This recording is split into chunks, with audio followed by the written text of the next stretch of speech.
Alright, this is a short video to show my implementation of the Ham Radio 360 low voltage disconnect or power monitor board.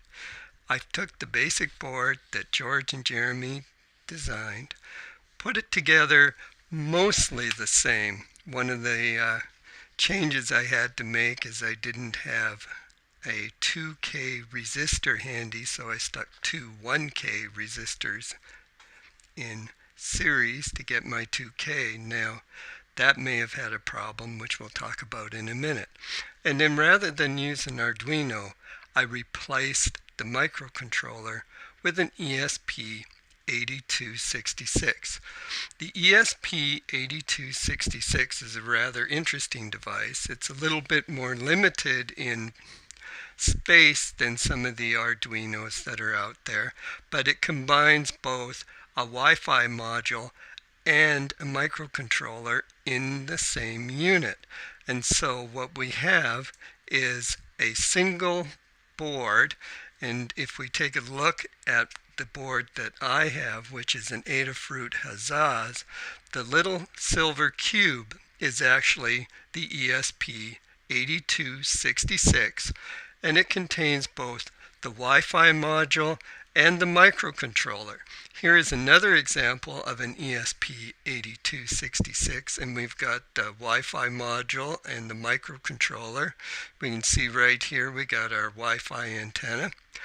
And what we lose is we lose some GPIO and we lose some analog ports. So what we have is we only have one ADC on the ESP8266 and roughly 8 GPIOs. But that is enough for this project. What I had to do is I needed to add a MUX, and if we look up here on the board, what I've added is an analog MUX that will take the 4 inputs, or the 4 voltage measurements: power supply in, power supply out, battery, and current, and map them to a single pin so that I can read it. Now, one of the problems that we'll see when we actually take a look at this thing is I have 2 voltage dividers. The board, as it was designed for the Arduino, which is 5 volts input, and this ADC is 1 volt. So what I had to do is to take George's and Jeremy's voltage dividers here, which I left at the 5 volt divide, and I had to make another voltage divider over here, oh, my fingers are in the way, that would drop it down to 1 volt, and that has resulted in some rather interesting errors that are compounded. I think by using the 2 1Ks rather than 1 2K resistor, I've kind of got a couple of imbalances, so the voltages don't exactly line up, and then when we go through the second voltage divider we actually lose some resolution. And I think in particular with the current, it just kind of goes wonky. So I've got to do some tuning there, but I thought I would get this out there so you could take a look. And then to actually program the ESP8266 is you need to use, you can either do it with the Arduino IDE, or in my case I use something called Mongoose OS.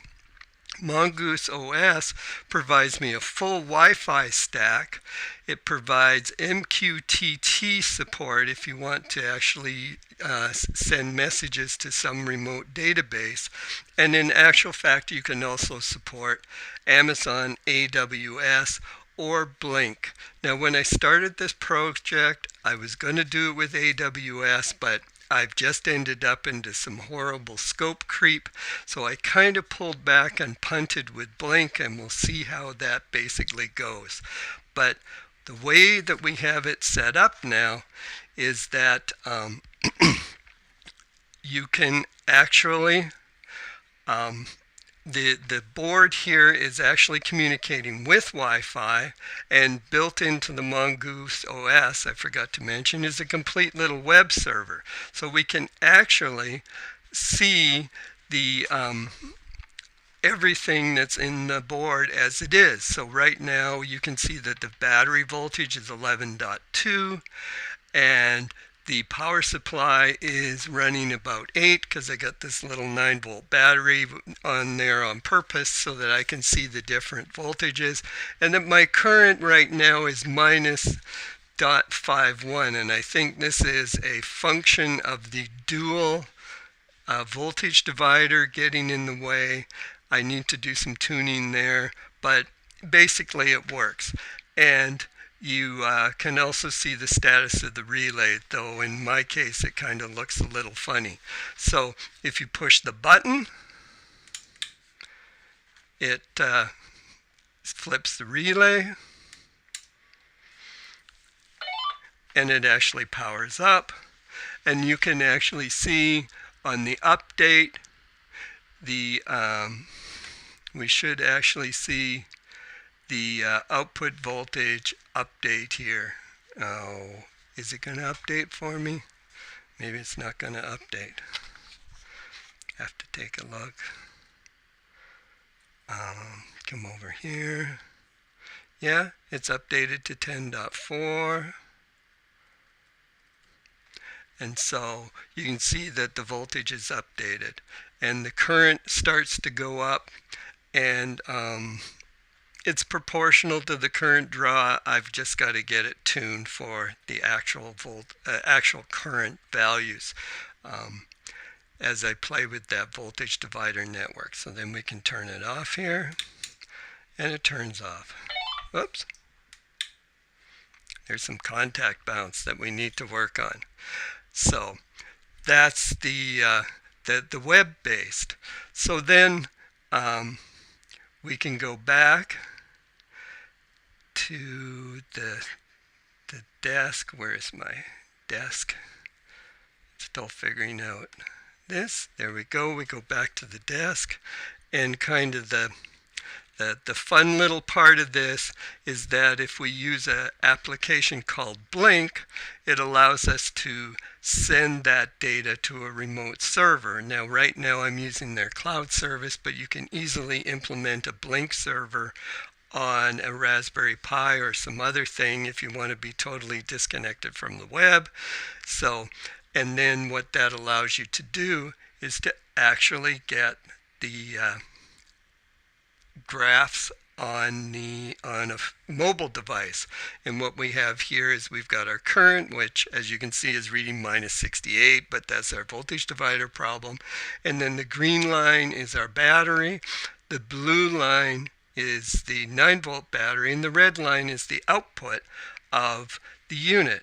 So now if everything is working, I should be able to push the button here and it powers up, and there our little load is powered up. And we'll see if we watch this for a few minutes that the voltages will in fact keep track with what's going on out there on the chip. So there's some data resolution issues because the Blink online server tries to limit the amount of data you can send.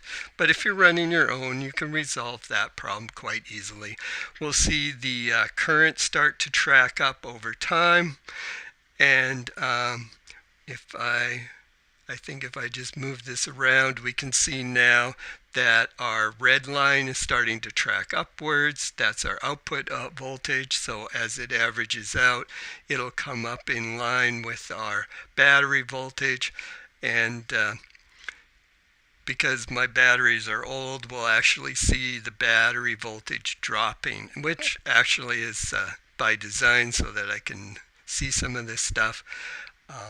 I still got some work to do on the code, but I thought it might be interesting to get this little project out here in the field and have a few comments and let you know that we're working with your stuff, George, Jeremy, Kale. It's fun to work on, and it's giving me something to do. So this is Don, KC9ZMY, signing off and saying good night.